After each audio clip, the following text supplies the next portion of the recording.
remate para ese centro.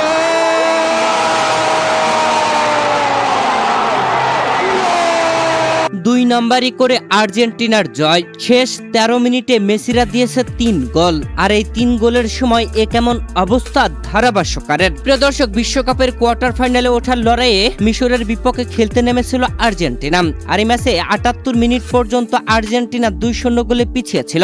মাঝে 58 মিনিটে মিশরের করা গোলটি বাতিল ঘোষণা করেছে রেফারির বিতর্কিত সিদ্ধান্তে খেপেছে মিশর, যেখানে 78 মিনিটে 2-0 গোলে এগিয়ে থাকা মিশর শেষ পর্যন্ত খেলে আর্জেন্টিনার কাছে 3-2 গোলের ব্যবধানে হেরে গেছে। ম্যাচের 79তম মিনিটে রোমেরোর একটি গোল আর 83তম মিনিটে লিওনেল মেসির দুর্দান্ত গোল সমতায় ফিরেছিল আর্জেন্টিনা। এরপরে অতিরিক্ত যোগ করা সময়ের 3য় মিনিটে এনজো ফার্নান্দেজের গোল। ম্যাচের 58 মিনিটে মিশরের করা গোল বাতিল, আর ম্যাচের 93তম মিনিটে আর্জেন্টিনার করা গোলের বৈধতা দেওয়ায় রেফারির উপর চটেছে মিশরীয়রা। ম্যাচ শেষে রেফারির বিরুদ্ধে সরাসরি কথা বলেছে তারা। রেফারির সিদ্ধান্তের কাছেই তারা হেরেছে এমনটাও দাবি করেছেন মিশরের খেলোয়াড় ও কোচ। প্রিয় দর্শক, 2-0 গোলে পিছিয়ে থাকা আর্জেন্টিনা শেষ মুহূর্তে পরপর 3টি গোল দিয়ে অবিশ্বাস্য জয় তুলে নিয়েছে।